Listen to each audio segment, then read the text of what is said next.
Hello friends, again I am Muskan. Welcome you guys to your channel मुद्रित Daksha. Okay guys, मैंने पिछले अपने 2 videos upload कर दिए हैं. आप लोगों ने अगर नहीं देखे तो प्लीज गो एंड वॉच. ठीक है, उसके आगे का कंटिन्यूएशन मैं यहाँ पे कैरी कर रही हूँ.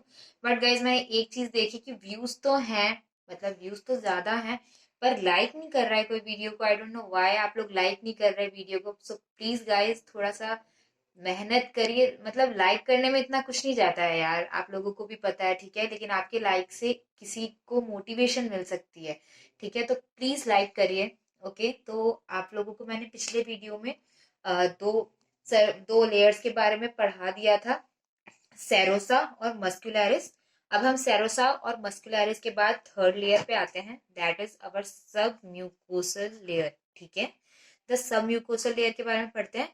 सब म्यूकोसल लेयर जो है वो हमारी loose connective tissues, nerves, blood vessels और लिम्फ वेसल्स, ये सारा जो है वो इससे कनेक्टेड होता है. आपको ये सब देख के समझ में आ रहा होगा कि this layer is near to the blood vessels. Blood के जो वेसल्स होते हैं उसके काफी करीब होती है. इसमें ग्लैंड्स भी पाए जाते हैं कुछ. ठीक है, नेक्स्ट आते हैं हम अपनी लेयर, लास्ट लेयर पे, म्यूकोसा लेयर पे. म्यूकोसा लेयर जो है वो इरेगुलर फोल्ड्स से बनी हुई होती है. The picture you can see over here, this type of irregular folds are found. ठीक है, इरेगुलर फोल्ड्स को यूजी बोलते हैं, प्लस इसमें विलाई होते हैं. The villi also contains the microvilli. Villi structure I have drawn over here with blue pen. Okay, और microvilli का जो स्ट्रक्चर है वो मैंने रेड पेन से बनाया हुआ है. It gives a brush border shape.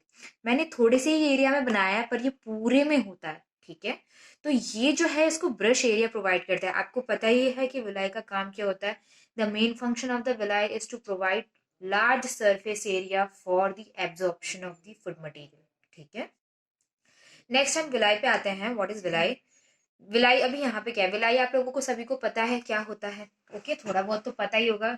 Next, villi network of capillaries and large lymph vessels. ये एल है, थोड़ा सा एल मेरा छोटा रह गया है, कोई बात नहीं.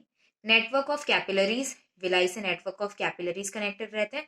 और लार्ज लिम्फ के वेसल्स, दैट इज लैक्टील. ये सारा कुछ का जो कनेक्शन है वो विलाई से रहता है. ओके, नेक्स्ट हम आते हैं अपनी म्यूकोसल एपिथेलियम पे. म्यूकोसल लेयर की जो एपिथेलियम है उस पर बात करते हैं. उस पर गोबलेट सेल्स होते हैं. ओके, दी गोबलेट सेल सेक्रीट्स म्यूकस. आप लोगों को पता है पूरे एलिमेंट्री कैनाल में म्यूकस का बहुत ही इंपॉर्टेंट रोल होता है.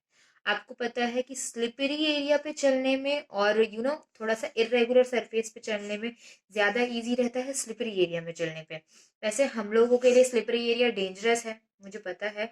आप लोगों को भी पता होगा कि अगर फ्रिक्शन की कमी रहेगी तो आप लोगों के स्लिप होने के चांसेस ज्यादा बढ़ जाते हैं.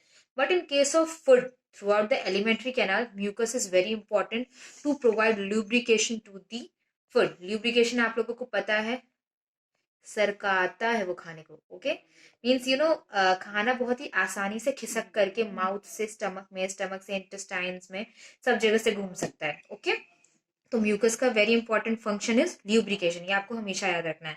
Next, mucosa forms a glands. Mucosa जो है वो ग्लैंड फॉर्म करता है हमारे स्टमक में, उसको गैस्ट्रिक ग्लैंड्स के नाम से जाना जाता है. ओके गाइस, तो ये हमारे लेयर्स के बारे में. और ओके गाइस, म्यूकोसा जो है it forms a glands inside the stomach, that is called gastric glands. जहां पर भी ये वर्ड गैस्ट्रिक का इस्तेमाल हो, that means the thing is related to the stomach. ये आप लोगों को याद रखनी है बात. ओके, तो मैंने चारों लेयर्स के बारे में आपको पढ़ाया, सेरोसा, मस्कुलरिस, सब म्यूकोसल, म्यूकोसा. ये जो चारों लेयर हैं, ये चारों लेयर मॉडिफिकेशन शो करते हैं in different parts of the alimentary canal. It means alimentary canal में अलग अलग जगह पे ये लोग अलग अलग टाइप की मॉडिफिकेशंस को शो करते हैं. मॉडिफिकेशंस आप लोगों को पता है, इनमें कुछ स्पेशल चीजें होती हैं अलग अलग जगह पे, अलग अलग फंक्शन के लिए. यहाँ पर मैंने थोड़ा सा शॉर्ट फॉर्म इस्तेमाल किया है, मैंने पहले भी वीडियो में आपको बता चुकी हूँ. ठीक है, तो आप लोग इसको थोड़ा सा अंडरस्टैंड कीजिएगा. तो ये हमारे लेयर्स की बात खत्म हो गई. एलिमेंट्री कैनाल मेरा पूरा कंप्लीट हो चुका है, मैंने पूरा समझा दिया. अगर आप लोग नए हैं मेरे चैनल पे तो प्लीज इसको लाइक, सब्सक्राइब और शेयर कीजिए. और इससे पहले के जो 2 वीडियोस मैंने डाल रखे हैं उसको जाकर के देखिए, उससे आपको ये सब कुछ ज्यादा इजीली समझ में आ पाएगा. ओके, नेक्स्ट, अब एलिमेंट्री कैनाल के बाद मैंने आप लोगों को स्टार्टिंग में पढ़ाया था कि डाइजेस्टिव ग्लैंड्स के बारे में बात करूंगी मैं. ओके, तो मैं डाइजेस्टिव ग्लैंड्स पे आ जाती हूँ. डाइजेस्टिव ग्लैंड्स जो है वो हमारे 3 होते हैं। Okay, main 3 glands are there. Digestive glands बोलते हैं हमारे इसको। First one is salivary gland, second one is liver and the third one is pancreas. 3 digestive glands हैं हमारे। एक है salivary gland, next one is liver and the third one is pancreas. I am repeating, आप लोग बोल रहे हो, सोच रहे होंगे कि why I am repeating these points.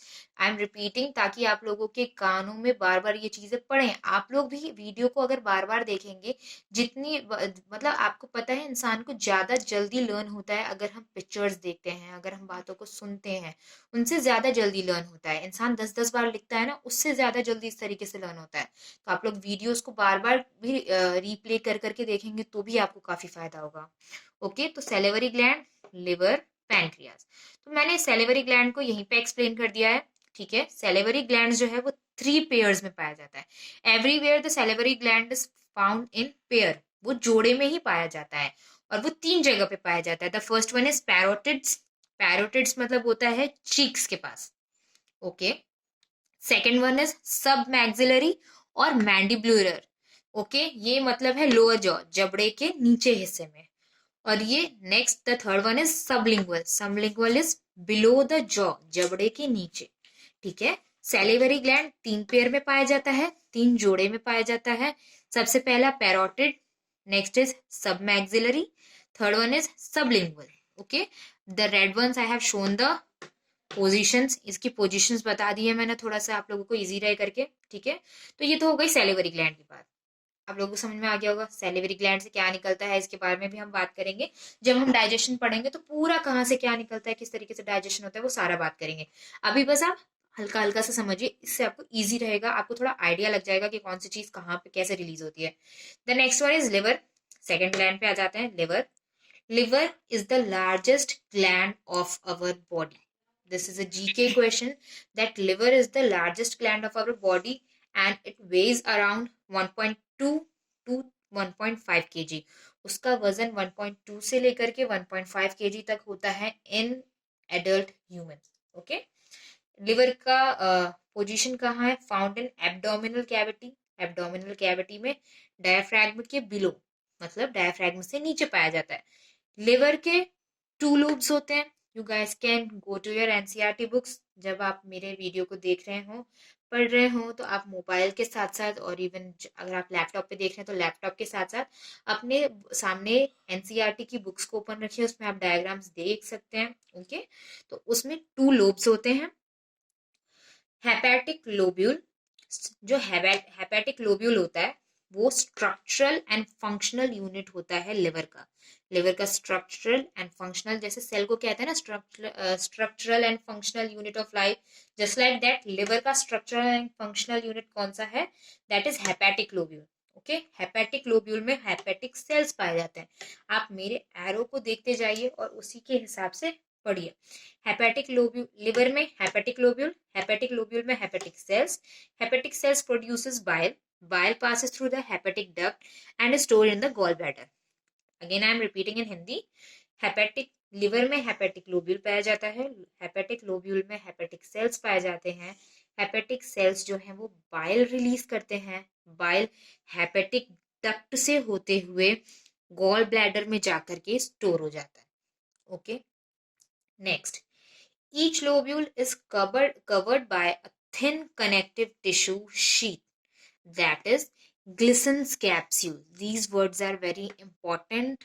अगर आप नीट की प्रिपरेशन कर रहे हैं तो ये वर्ड्स से ही, ये जो इम्पोर्टेंट टर्म्स है, बच्चे इसी को भूल जाते हैं, इसी को क्रश अप कर देते हैं, मिक्स कर देते हैं, बट यही क्वेश्चंस आपके नीट में पूछे जाते हैं। ठीक है, तो हर लोब्यूल जो है वो एक कनेक्टिव टिश्यू, थिन से कनेक्टिव टिश्यू से, शीट से कवर्ड होता है, that is Glisson's capsule.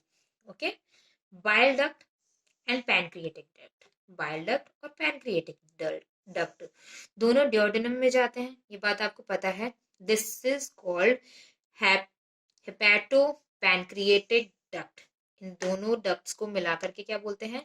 Hepato pancreatic duct. This is guarded by a sphincter called sphincter of Oddi. मैंने आप लोगों को पिछले वीडियो में बताया था, जैसे एक कमरे से दूसरे कमरे में जाने के लिए डोर्स लगे होते हैं, इन सेम ऑर्डर एक ग्लैंड से ठीक है, दूसरे ग्लैंड में जाने के लिए या एक ऑर्गन से दूसरे ऑर्गन में जाने के लिए भी डोर्स लगे होते हैं. You can imagine it like doors. ठीक है, तो they are guarded by sphincters. Different different जगह पे मैंने आपको डिफरेंट डिफरेंट स्फिंक्टर्स के बारे में बताया था. तो यहाँ पर आपका कौन सा स्फिंक्टर है? Sphincter of OD. ओके, ये देख लीजिएगा आप लोग spelling. ODDI, it is ODDI, Oddi. Okay, last gland जो है हमारा, दैट इज पैनक्रियास. पैनक्रियास आप लोगों को पता है, it acts as exocrine gland as well as endocrine gland. Okay, exocrine gland क्या होता है और एंडोक्राइन ग्लैंड क्या होता है, ये बात आप लोगों को पता है, बताने की जरूरत नहीं है. अगर बताने की जरूरत होगी तो आप मुझे कमेंट कर दीजिएगा, मैं इसके ऊपर अलग से वीडियो बना के आप लोगों को इसके बारे में समझा दूंगी. Okay, pancreas works as exocrine gland as well as endocrine gland. Exocrine gland में वो किस तरीके से काम करता है? एक्सोक्राइन ग्लैंड होने के नाते वो क्या क्या निकालता है? That is alkaline pancreatic juice, जिसमें क्या होते हैं? Enzymes which helps in the digestion of food. Endocrine gland के फॉर्म में वो क्या क्या निकालता है? Hormones, insulin and glucagon. ठीक है, अभी हमको ये नीचे उसका एंडोक्राइन फंक्शन का काम नहीं है, because we are studying the chapter of digestion. तो हम लोग ऊपर एक्सोक्राइन फंक्शन वाले पे जाएंगे, alkaline pancreatic juice containing enzymes पे रहेगा. ओके गाइस, तो ये आपको समझ में आया होगा. flowchart method, you guys can take the screenshot or you can write it as it is in your copy. ठीक है, it will help you a lot. पूरा NCERT है, आपको समझा दिया मैंने. आज मैंने पूरे ग्लैंड्स के बारे में समझाया है, लेयर्स पूरी हो चुकी हैं. अगर आप नए हैं तो प्लीज़ मेरे चैनल को सब्सक्राइब कर लीजिए, बेल आइकन को प्रेस कर लीजिए, लाइक शेयर भी करिए. Okay, please guys subscribe to motivate me. तो आज के लिए इतना ही, आगे हम पढ़ेंगे मेरे अगले चैप्टर अगली वीडियो में. Okay, thank you.